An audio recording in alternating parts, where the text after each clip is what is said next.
ከሁለት ዓመት በፊት የማውቃት ልጅ በአንድ ቴክስት ነበር አልፈልግም ብላ የራስን ህይወት ኑር ብላ የላከችልኝ ማለት ነው። እስካለችበት ቦታ ድረስ ሄጄ ግን የታለሽ ምናምን ስላት ነበር በቴክስት አልፈልግም የራስን ህይወት ኑር ያለችኝ። ሰላም ሰላም ውድ የአቡ ምር ቤተሰቦች እንደምን ቆይታችኋል? እንደምን ሰንብታችኋል? እኛ አለን አልሐምዱሊላህ። እኛ ጋር ሁሉ ሰላም። እናንተ ጋር እንዴት ነው? ጾም እንዴት ነበረ? ለሙስሊሞች ክርስቲያኖች እንዴት እያሳለፋችሁ ነው? ጠፍተናል ሰሞኑን ነው እናውቃለን። የጠፋንበት የራሱ ምክንያት አለው እና ብዙ ነገሮችን ለመናገር ማለት ብዙ ነገሮች ተፈጥሯል በመሃላችን ብዙ ህይወት ውጣ ውረዶች ውስጥ ነበርን እና በዚህ አጋጣሚ ደግሞ ብዙ የተፈጠሩ ነገሮች አሉ። ከዛ ውስጥም አንድ በጣም አስፈላጊ የሆነ ነገር ልንነግራችሁ ነው እና ያንን ነገር ከመናገሬ በፊት አንዳንድ ነገሮችን አሁን እነግራችኋለሁ። ኡመር በጣም ተጎድቷል። ምን መሰላችሁ ሚስጥሩ? ሃይሚ የብሩክ ፍቅረኛ ነገር ማለት ነው። ሃይሚ የብሩክ ፍቅረኛ ከዚህ በፊት ሃይሚና ኡመር በጣም ይዋደዱ ነበር ማለት ነው እና ከብሩክ ጋር ለቪዲዮ ነው የምንሰራው፣ ቪዲዮ ላይ ብቻ ነው የምንሰራውና ዩቲዩብ ቪዲዮ ብቻ ነው የምንሰራው ምናምን ብላው ማለት ነው። እሷ ብዙ እንትኖች አሳልፈው ማለት ሁለቱ ፍቅረኛሞች ያሉ እንደዚህ ያለች ነበር እያሳለፈች የነበረው ያንን ጊዜ። ታዲያ ይሄንን ጊዜ ባሳለፈችበት ወቅት እሱም ያው ይሄንን ነገር እውነት ነው ብሎ ተቀብሎ ነበረ። እውነት ነው ብሎ ተቀብሎ አምኖ ዛሬ ላይ ደርሶ ከዛ ከጊዜዎች እሱም ከሷ ጋር አለመጣጣም ይሁን ምን ይሁን አልታወቀም።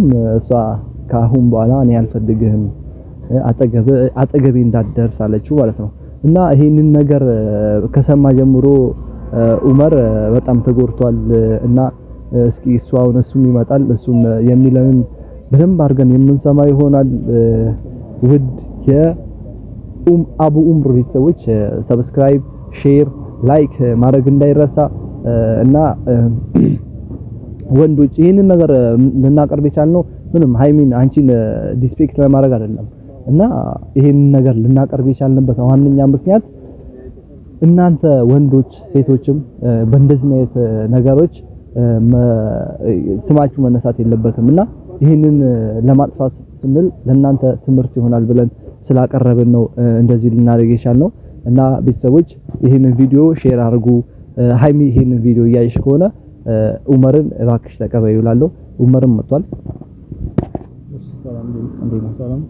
ያው ዛሬ እንግዲህ ካሜራ ይዤ መጥቻለሁኝ። ያለውን ነገር ለነሱ በትክክል በግልጽ ብትነግራቸው እላለሁ። ያው እኔ ማውራት አልፈልግም ነበር። በርግጥ ያው የተፈጠረው ነገር በተወሰነ መልኩ እሷ አብራርቶታል። እውነቴን ነው በጣም የሚከበደኝ ይሄ ነገር አምኜ መቀበል። ምክንያቱም እስከዛሬ ስዋሽ ነበር ያለሁት። ከሁለት ዓመት በፊት የማውቃት ልጅ በአንድ ቴክስት ነበር አልፈልግም ብላ የራስን ህይወት ኑር ብላ የላከችልኝ ማለት ነው። በጣም የሚከበደኝ እውነታውን ለመቀበል። እኔ ሚዲያ ላይ ሁላ ይሄ ነገር እንዲወጣ አልፈልግም ነበር። በርግጥ ከምር ነው ውስጥ ለውስጥ እኔ ራሴ መጥፎ ኔጌቲቭ ነገር ከማድረግ ብሎ ራሱ ነው ገፋፍቶ ወደ ሚዲያ ወጣው። ስለዚህ ደግሞ ከዚህ በላይ ሊቆይ አይችልም። እኔ ከዚህ በፊት ራሱ በራሴ እንትን ልመጣ ነበርና እንደዚህ ይሄ ነገር እንዲደረግ ግን ያው እሱ አረጋግቶኝ ምናልባት መመለስ ከቻለች እንዲሁ ጠይቃት ብሎኝ በቴክስት እየጠየኳት ነበር እና እስካለችበት ቦታ ድረስ ሄጄ ግን የታለሽ ምናምን ስላት ነበር በቴክስት አልፈልግም የራስን ህይወት ኑር ያለችኝ። በጣም የሚከብድ ነገር ነው።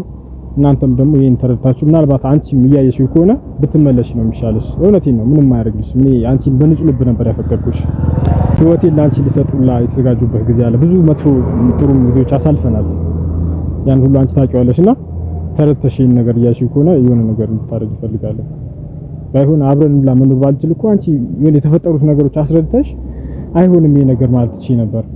ስለዚህ አንቺ ደግሞ የሚደረግ ነገር አይደለም። በርግጥ ምንም ብዬ እንደምነግርሽ አላውቅም፣ ግን ሁሌም ላንቺ ክፍት ነኝ። የእውነቴን ነው። ሁሌም ላንቺ ልቤ ክፍት ነው። እቀበልሻለሁ በመጣሽበት ሰዓት። ከዚህ በላይ እንግዲህ ያው ግልጹ ይሄ ነው። እኔ ነግሬያቸዋለሁ ከሱ ከማውራቱ በፊት ነግሬያቸዋለሁ እና ብሩክም ይሄ ቪዲዮ ያየው ከሆነ ብሩክም ስላለው ነገር ጠይቅልን እስኪ ምንድነው ምላሿ? እስኪ ይሄንን ነገር በእናታችሁ ነው ማለት ነው። ይሄ ልጅ በጣም ተቆርጧል። የምር 2 ዓመት ሙሉ እንደዚህ ሲሰቃይ እንደዛ አብራችሁ ደስተኛ እንዳልነበራችሁ 2 ዓመት ከ6 ወር እና ከ6 ወር ነበር አብራኝ የኖረችው ማለት ነው። መሀል ላይ 2 ወር ነበር። በዛ 2 ወር ብቻ የሆነ ቪዲዮ ምናምን ስትሰራ ነበር። ጠይቃታለሁ። ይሄ ቪዲዮ ግን እኮ የምር የምር ነው ሳይሆን እና ምንድነው ይሄ ነገር ምናምን ስላት ይሄ እኮ ስክሪፕት ዝም ብሎ የስክሪፕት የተጻፈ ነገር እየሰራ ነው ምንድነው እንትን የምትለው ብላ አጓስትልብኝ። እኔ ከምሯን መስሎኝ እየተረዳኋት ነበር። ይሄን ሁሉ ስናወራ ግን ተገናኝተን አይደለም በስልክ ነው የምናወራው።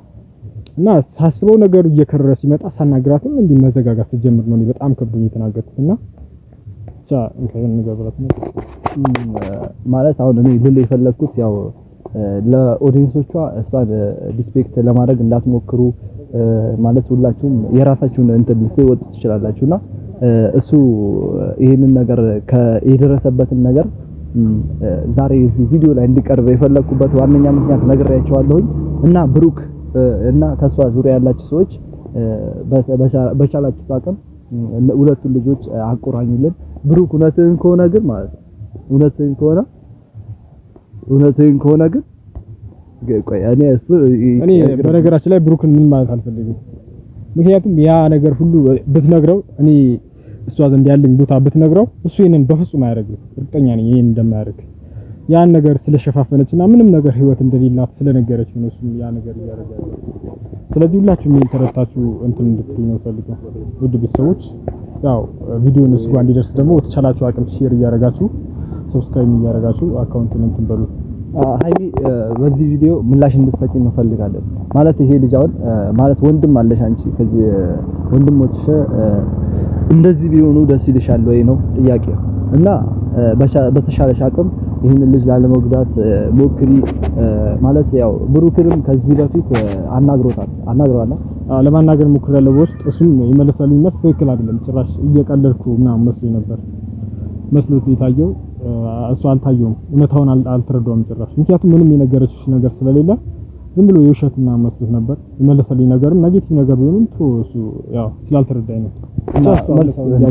መልስ እንድሰጠኝ እፈልጋለሁ። በቃ ይሄንን ነው ለማለት የፈለግነው። ካሁን በኋላ ግን እንመጣለን። ልጁም ያው ጠንክሯል እንደምታየው ታሪክ ሆኗል። ከዚህ በፊት ብታዩት የምር ተጎሳቅሎ ነበርና አሁን አሪፍ ሆኗል። እስኪ ካሁን በኋላ አሪፍ ይሆናል ብለን እናስባለን። እና እኔ ከዚህ በላይ ምንም ማውራት አልችልም። ከፈለክ ዝጋ፣ ከፈለክ ጨርስ። ቻው። እኔ ከዚህ በላይ ምንም ማውራት አልችልም። ሁሌም ቢሆን ግን ላንቺ ክፍት ነኝ። ሁሌም ቢሆን ክፍት ነኝ። በመጣሽበት ሰዓት እቀበልሻለሁ። ምክንያቱም የልጅነት ፍቅሬ ነው። ያን ነገር ማንም ነገር ሊቀይርልኝ አይችልም። ማንም ነገር ሊመልስልኝ አይችልም። ገባሽ አይደለ? አብረን ያሳለፍናቸው እነዛ በጣም የሚከብዱ ጊዜያትና ጥሩ ጊዜያቶችን አብረን ያሳለፍናቸው አሉና ለዛ ጊዜ ስትይ ብትመለሽ ደስ ይለኛል። ምናልባት ብትመጪን እንዳይጠፋሽ ቤቴ አሁንም እዛው ነኝ የፍቅር እመቤቴ ጊዜን መስሏል ብለሽ ሀሳብሽ እንዳይጥም እንኳንስ ጸባይ ልቤም አልተለወጥም እስኪ መጥ ተሽራርተ